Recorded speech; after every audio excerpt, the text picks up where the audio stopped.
Assalamualaikum warahmatullahi wabarakatuh. Kami dari kelompok 5. Di sini kita akan mempresentasikan makalah yang berjudul Makiyah dan Madaniyah. Untuk itu, marilah kita lihat video penjelasan berikutnya. Di sini saya akan menjelaskan tentang Makiyah dan Madaniyah. Yang pertama adalah pengertian Makiyah dan Madaniyah. Secara etimologi, Makiyah berasal dari kata al-Maki yang berasal dari kata Mekah yang berarti yang bersifat Mekah. Sedangkan Madaniyah berasal dari kata al-Madani yang berasal dari kata Madinah yang berarti yang bersifat Madinah. Secara terminologi, al-Maki wal al-Madani berarti suatu ilmu yang membahas tentang tempat dan periode turunnya surah atau ayat Al-Quran baik di Mekah ataupun Madinah. Ayat atau surah yang turun pada periode Mekah disebut surah Makiyah, sedangkan ayat atau surah yang turun pada periode Madinah disebut surat Madaniyah.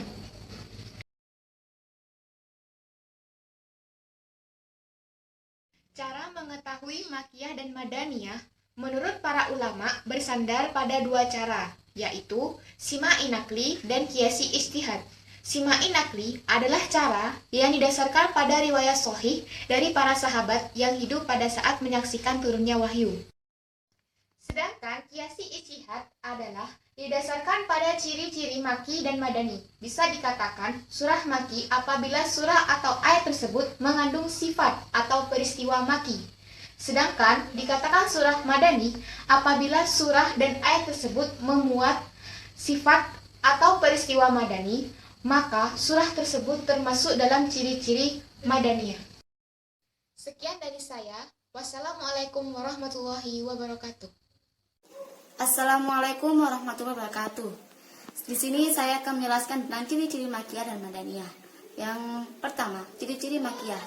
Ciri-ciri Makiyah terdapat ada 9, yaitu terdapat kata kala di sebagian atau surat ayatnya. Di dalam surat Makiyah, dalam setiap ayat biasanya terdapat kata kala. Contohnya dalam surat Al-Fajr ayat 17. Kemudian terdapat sujud tilawah di sebagian atau seluruh ayatnya yang terdapat dalam surat Al-A'raf ayat 206. Salah satu contohnya.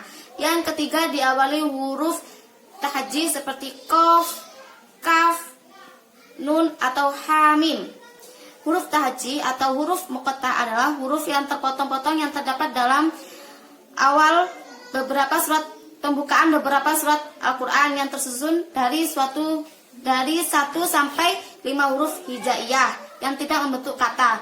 Misalnya contohnya hamim dalam surat Al-Kahf ayat 1. Kemudian memuat kisah Adam dan Iblis, kecuali surat Al-Baqarah. Dalam surat Makiyah memuat kisah Nabi Adam dan Iblis sebagaimana yang sudah ada dalam surat Al-A'raf ayat 11 sampai 18, salah satunya.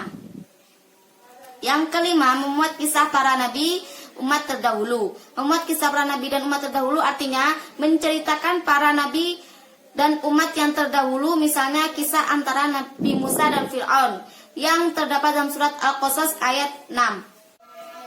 Kemudian di dalamnya terdapat khitbah atau seruan kepada semua manusia. Ciri-ciri dalam surat Makiyah terdapat seruan kepada sesama manusia. Seruan yang dimaksud yaitu berupa perintah-perintah yang dilaksanakan, misalnya terdapat dalam surat Al-Mu'min ayat 1. Itu salah satu contohnya. Yang kemudian menyeru dengan kalimat anak Adam. Maksud di sini anak Adam yaitu manusia. Dalam beberapa surat seruan yang dikatakan berupa kalimat anak Adam tersebut, sebagaimana contohnya terdapat surat Al-A'raf ayat 172. Yang kemudian isinya memberi penekanan pada masalah akidah.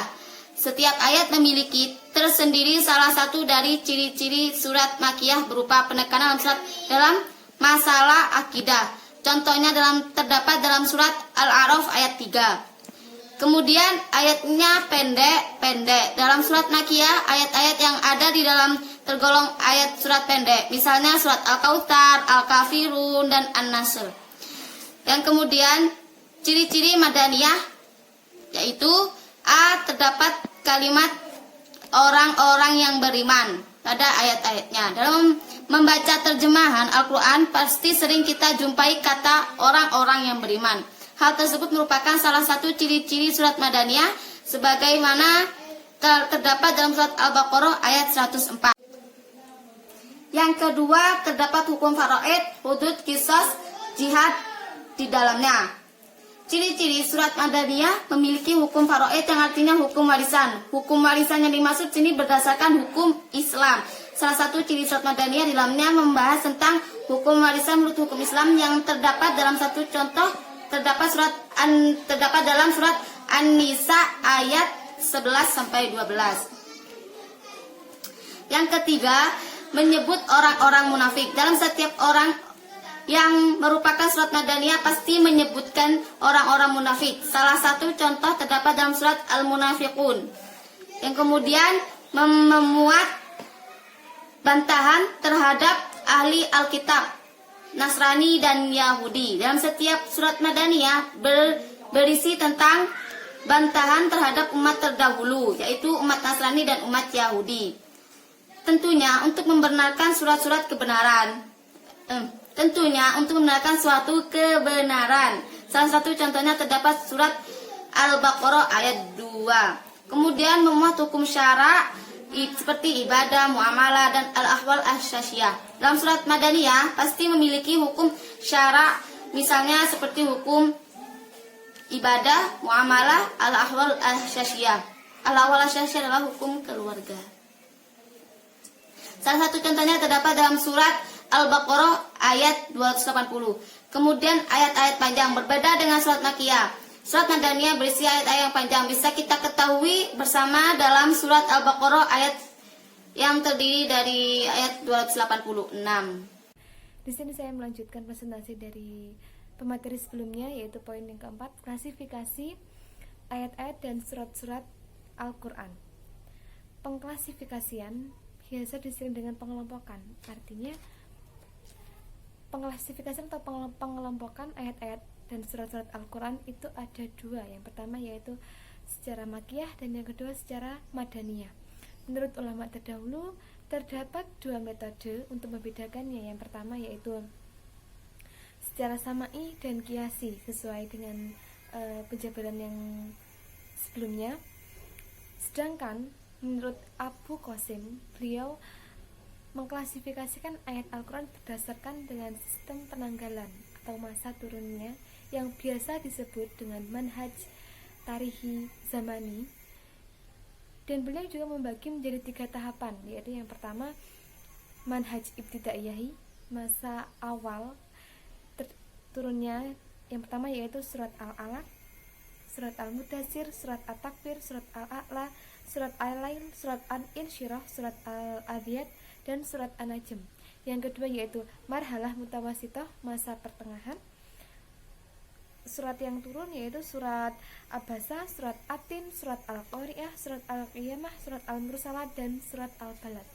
Sedangkan pada tahapan yang ketiga yaitu manhaj hataniyah, di mana surat yang turun yaitu surat As-Saffat, surat Ad-Duhan, surat Az-Zuhruf, surat Az-Zariyat, surat Al-Kahfi, surat Ibrahim, dan surat As-Sajadah.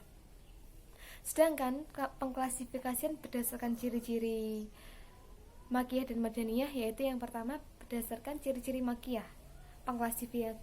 Pengklasifikasian suratnya yaitu surat Al-Fajr, surat Al-A'raf, surat Al-Ahqaf, surat Al-Qasas, surat Al-Mu'minun, dan surat-surat pendek seperti Al-Kautsar, Al-Kafirun, An-Nasr.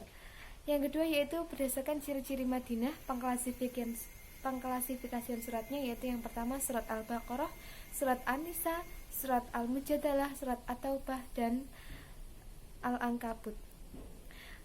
Poin yang kelima yaitu urgensi mengetahui Makkiyah dan Madaniyah.